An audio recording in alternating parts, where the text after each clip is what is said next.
Bonjour et bienvenue sur cette vidéo qui s'insère dans le programme d'économie « Quelles sont les sources de la croissance économique ?» Nous allons voir dans cette vidéo que le PIB est un indicateur limité. Conformément aux exigences du programme officiel, à la fin de cette vidéo, vous devrez être capable d'expliquer quelles sont les limites du PIB, notamment en mobilisant les notions de production marchande et non marchande, mais aussi d'externalité. Vous devrez également être capable d'expliciter ces notions. Par ailleurs, on attendra également de vous que vous soyez capable de montrer en quoi l'IDH permet de répondre aux limites du PIB. Commençons par expliciter les limites du PIB. Tout d'abord, alors que ce qu'on souhaite mesurer avec le PIB est la production, c'est-à-dire l'ensemble des richesses produites au sein d'une économie, le PIB est un indicateur incomplet dans la mesure où il ne permet justement pas de mesurer correctement toutes les activités de création de richesses. En effet, le PIB ne parvient pas à bien prendre en compte toutes les créations de richesses réalisées en dehors du cadre légal, soit parce qu'elles sont interdites, comme la production ou la vente de drogue, soit parce qu'elles ne sont pas déclarées, comme par exemple une personne qui ferait des ménages en n'étant pas déclarée, c'est-à-dire qui ferait du travail au noir. Celles-ci, ces activités illégales ou dissimulées, font cependant l'objet d'une estimation. Par ailleurs, certaines activités légales permettent de créer des richesses sans être déclarées, mais elles échappent au calcul du PIB. C'est le cas par exemple dans le cadre domestique, comme le bricolage, la cuisine ou encore la garde d'enfants. Toutes ces activités donnent lieu à une rémunération lorsqu'elles passent par le marché. La même richesse est produite dans le cadre domestique, mais elle n'est pas prise en compte dans le PIB. Il s'agit d'une carence importante. Enfin, le PIB comptabilise mal la production non marchande.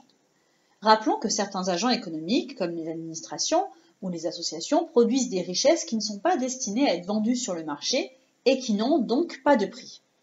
Or, le PIB est mesuré à partir de la valeur qu'ont les biens et services créés sur le marché.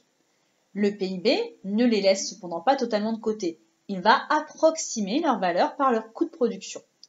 Or, comme tous les autres biens et services, ceux-ci auraient une valeur largement supérieure à celle de leur coût de production sur le marché.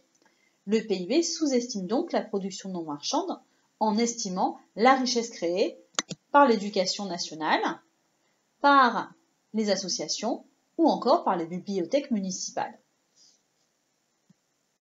La deuxième critique qu'on peut adresser au PIB comme indicateur est qu'il n'est pas forcément pertinent pour évaluer le bien-être des populations.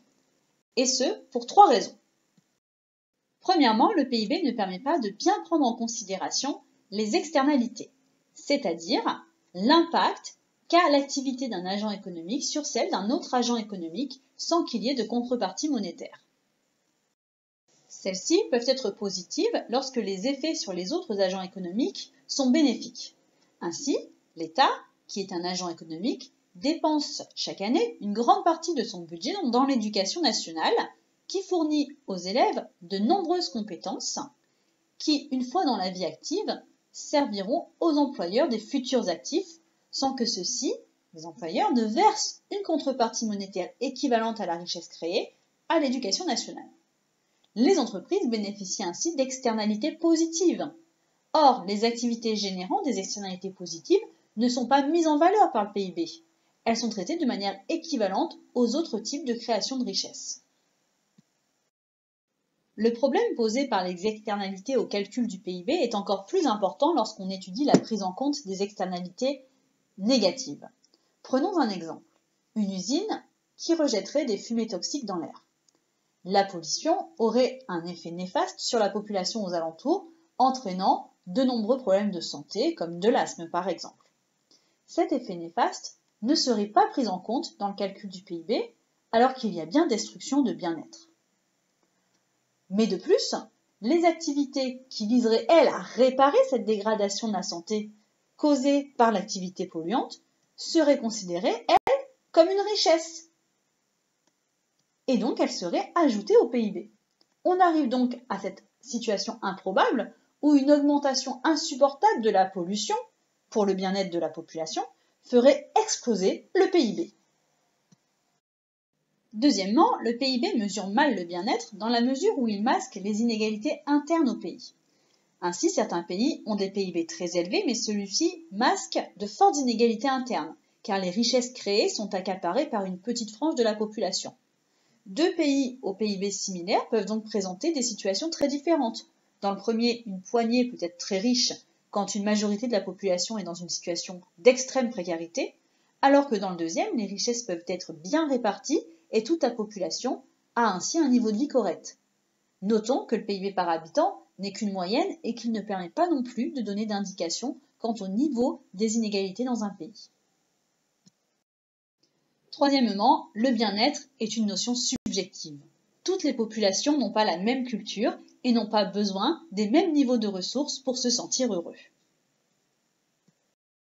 On voit donc bien que le PIB n'est pas un indicateur qualitatif. Il ne mesure pas la qualité de vie des populations. Il s'agit d'un indicateur quantitatif qui additionne des richesses produites, mais qui dit finalement peu de choses sur le bien-être des individus. Afin de pallier les limites du PIB, d'autres indicateurs concurrents sont apparus. C'est le cas notamment de l'IDH, Indice de développement humain, qui a été développé par le PNUD, Programme des Nations Unies pour le développement, en 1990.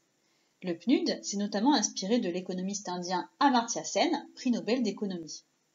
Il vise à mesurer ce que Sen appelle la capabilité, c'est-à-dire les perspectives d'avenir offertes aux individus à l'intérieur d'un pays. L'IDH adopte ainsi une démarche plus qualitative et va chercher à appréhender la capacité d'une population à partir de 3 dimensions du développement, qui vont améliorer la capacité des individus. L'IDH relève donc d'une approche pluridimensionnelle. Première dimension, la richesse à travers le RNB par habitant, le revenu national brut par habitant, en parité pouvoir d'achat, en dollars. En effet, plus un pays a un RNB par habitant élevé, plus il pourra utiliser ses richesses pour améliorer la capacité de sa population en faisant des dépenses dans les deux domaines suivants, à savoir la santé, qu'on mesure à travers l'espérance de vie à la naissance, et l'éducation, qu'on appréhende dans l'IDH à travers la durée moyenne de scolarisation des adultes de plus de 25 ans, mais aussi la durée attendue de scolarisation des enfants qui sont en âge d'entrer à l'école. Ces 3 dimensions donnent l'IDH, c'est-à-dire une note comprise entre 0 et 1. Les pays qui obtiennent un score inférieur à 0,5 ont un IDH faible. Ceux dont l'IDH est compris entre 0,5 et 0,7 ont un IDH moyen. Quant aux pays qui ont un IDH compris entre 0,7 et 0,8, on estime qu'ils ont un niveau de développement élevé.